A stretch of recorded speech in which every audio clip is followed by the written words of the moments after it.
Hey YouTube, it's Matt with Olympus Reptiles. Today I'm here with Kurt. Yep, Curtis at Olympus Reptiles. Tell me a little bit about this big old thing I'm holding. I remember this girl. I'm going to let you tell her story.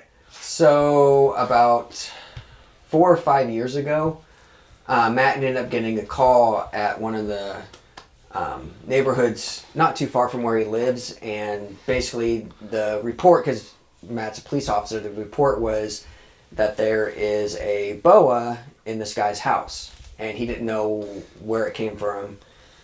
And so Matt, on the way over there, was trying to figure out, okay, why is there a boa at someone's house in Kansas? Like, it's and it was wrapped around their faucet for their bathtub.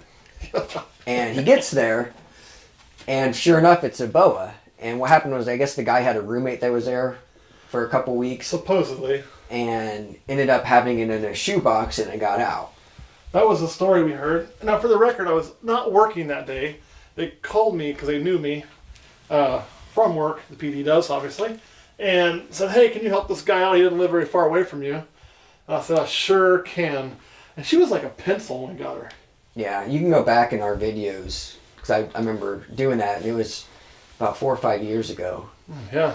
And for a long time, she lived in like a 55-gallon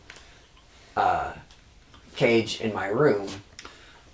Yeah, because at the time, Kurt was actually living right in the basement from me before he got married up again. And this was in there because I wanted to keep away from the ball pythons. And then you ended up keeping this because you just kind of liked it. So it came to live with you because you kind of got used to it in there. And then you kind of got into boas, right? So behind me, you kind of got a couple things in here. So what do we got in here? I can put her back in if we want. Oh, come here, baby girl. Want to go that way? See if she'll crawl back in there. Come on. But she's always been real friendly. Like, a lot of people are kind of intimidated by her. Like, when I have people come over and I get her out, they're like, oh no, she's going to eat me. And the only one in this room I've ever been bit by was this one. And it was when we were feeding, and I kind of reached in there, and she ended up getting me on the arm, but it wasn't too bad. So then I ended up getting 3 other ones. And what happened was there was a guy who was getting out of it, and he had this one here is a hypo, het anery, and het albino. And then there's another one over here that's the same one. She's a little bit smaller. But that says it's a monocle cobra. Yeah. I tried to get this stuff off. Like, it's on there. There's no venomous in here. Yeah, I couldn't get it to come off. These used to be at the pet shop. Yeah. And then they came here. And then this one here, like you can see, it's albino het anery. So this one's lacking the hypo. Which hypo in boas is the dominant or codominant? Codominant. Codominant.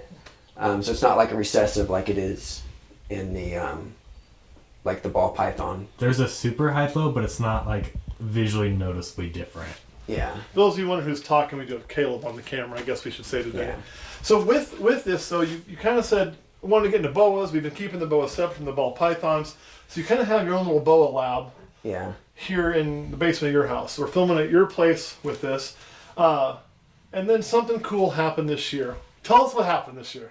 So we ended up through a trade through the pet shop. We ended up buying some ball pythons, and the guy had a male boa that he threw in there with this. So I ended up bringing it here, and he was actually hypo, Montley, het albino, and het anery. So I bred him to these 2 ones because they were the only ones big enough at the time. And she ended up getting pregnant. And then this one, I don't think ever did because she never went off food. But this one went off food for about 2 months. And then about, today's Sunday, so a week and a day ago, this one ended up giving birth. And with boas, they don't have eggs. They do live birth like them. And then rattlesnakes. Mm-hmm. Anacondas too? Yeah, anaconda's a boa family. So any boa family. Yeah. So then, like, I don't have to have an incubator or anything, but I have to have a whole bunch of cages for them. So we ended up having 27 of them. 1 was stillborn, and then 26 of them are thriving. They're doing really well. Just gonna pull one out at random one. Yeah. Oh, I picked well. And again, these haven't shed out yet, right? Hey, you. No. Be nice. Behave. So that's why we have them on paper towels right now. So, we're not going to go through all of them right now, like this is this, because we're going to wait till they shed out. But this is kind of your first ever, produced, I keep wanting to say clutch, I'm so used, I guess technically it's a brood with live birth, I think. Yep. But this is your first ever production, right? Yeah, and I'm still kind of getting used to all of the genes and everything, so we'll have to kind of see what we have in all of them. And while we've kind of got ball pythons down pretty good, we're pretty good at producing them.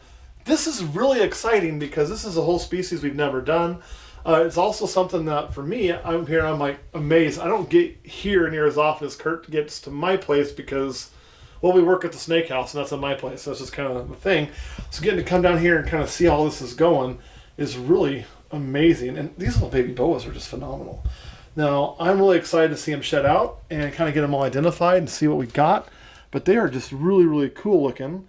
Now, we will probably have to hold some of these back though, right? Yeah, it depends on how much into boas we want to get. Well, the unfortunate thing is the male, after he bred, he did pass, right? Which just, it happens. We lose things every now and then. So we will probably end up keeping at least one male, I would imagine, or getting a different male. And then, I don't know how far to boas you want to get. It kind of depends, like, because this one, like ball pythons, 6 to maybe, hopefully 10 eggs. Yeah, that's about the right range. Is what you can get. And then this, just one set of babies is 26. So we have, 4 females right now. And if they would just do 26 each time, that's over 100 babies just for... It is. Yeah. It is. So I'm with you. I don't think we need a whole bunch more females right now because I don't know where you'd put it. But we definitely want a male to go to it. And I think we could fit enough of these in here. Yeah. You have to get rid of your antler collection. Sorry, man. Yeah. To put these in here to really be able to house 100 boa babies. And I think that would be awesome. And again, this is stuff we really couldn't do until we had more time. Because do you have the time for 100 boa babies right now in your life? No. No, he doesn't. I can tell you he doesn't. And I understand that wholeheartedly. That's why I'm so excited about starting this new chapter where there's more time involved. And eventually, not the same time, but you're going to go down that same road probably, right? Eventually, yeah. And then you'll have time for 100 boa babies? Hopefully. 150? I don't know. 200 boa babies? Probably 300. 300 boa babies! And we got a whole other wall, man. We can knock it out. And I actually would be down for that at the time. But you're right. You don't want to get too deep until you have the time to do that. So what was the favorite... I mean, we'll pull one more of these out because they're all out. Show us your favorite one so far. So I have... I don't know. I really like the albino, but I don't want to go with that one. This one right here... We can just pull them out. I haven't been bit by them yet. And usually they're kind of... They can be a little bit bitey. That thing's cool. Yeah. I love how striped it is. And it kind of just continues all the way down its side, all the way into its tail. And it's not uncommon to see those boa tails get some striping where they kind of change, but that thing carries all the way through. It's just really cool. Yeah. It's dark, too. Yeah, and I have like maybe 8 of them kind of like this. Awesome. That is awesome. I bet that's a motley entry. Yeah. And we'll have to do some research, and we may even ask you guys to help with some of that. I don't know. Because this isn't our forte. This is literally a hobby thing for us. That thing's awesome.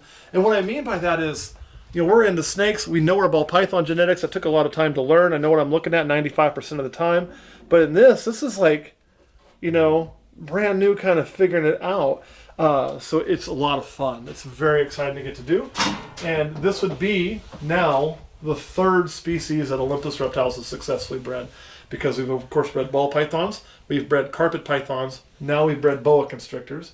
There's 2 other things moving here very, very soon. What's moving here with you? Some blood pythons.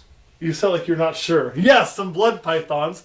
So what's going to kind of happen is at the reptile house, I'm going to be working on things like ball pythons and the carpet pythons, which will take a small expansion.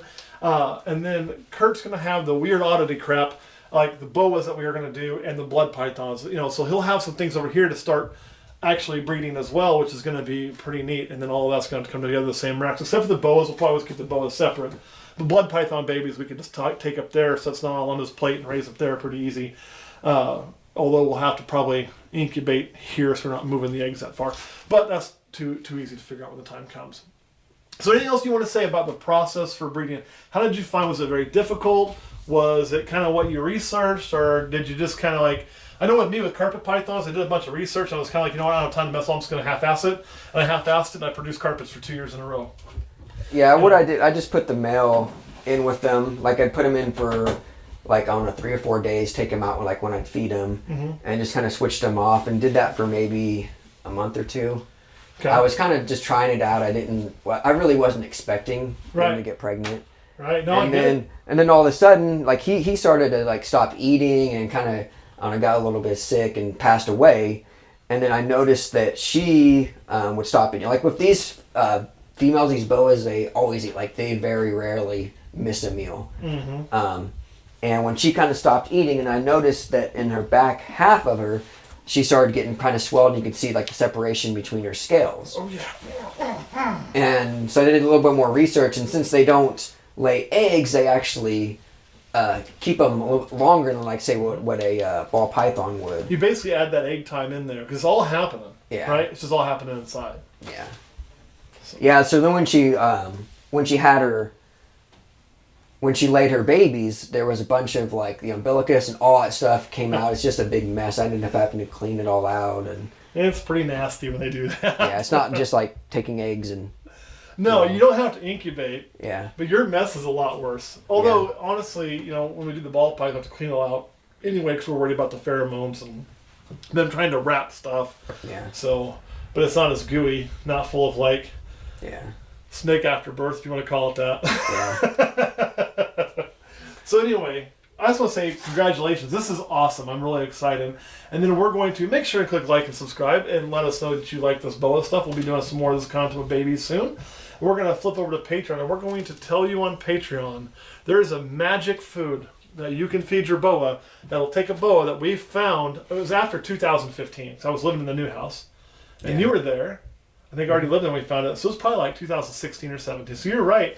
This is 2022, right? Still? Yeah. So it's 4 or 5 years. And get a 4 or 5 years to take a boa from a pencil to that beast. There is a magic food source. If you have access to it, we'll share with you on Patreon. Anything else you want to add? Nope. All right, guys. Thanks for watching. We'll see you next time.